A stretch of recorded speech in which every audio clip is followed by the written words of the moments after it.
Does this scream sound familiar? That's because it's used in over 100 films.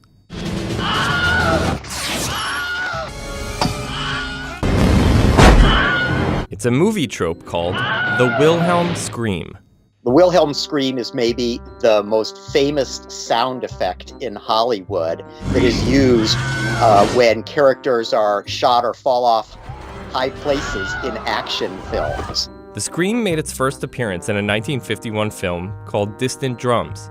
And there's a moment in the film where a character is dragged into the swamp and they wanted a particularly blood-curdling scream.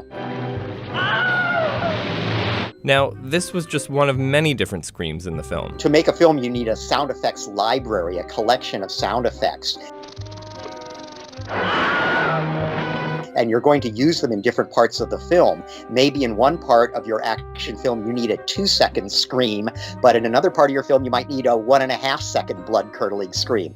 Producers had cast members record a variety of different screams, but there was one man's scream in particular that stood out among the rest. It's usually credited now to Sheb Wooley, who was a kind of a Western-style character actor and a novelty singer who appears in Distant Drums. But its first appearance in 1951 wasn't the scream's shining moment. That happened when it was used again, in the 1953 film The Charge at Feather River.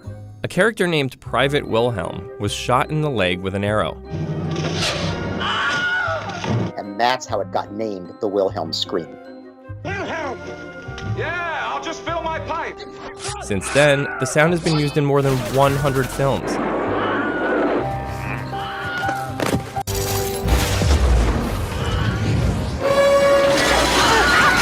Why?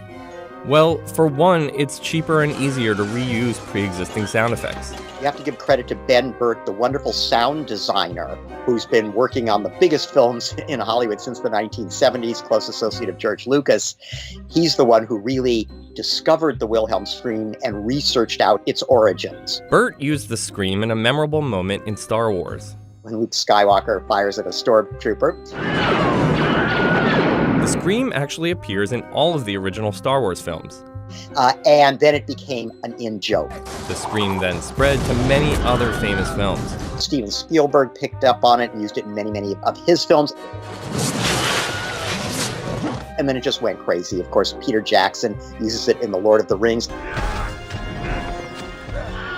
It even shows up in Toy Story and Reservoir Dogs.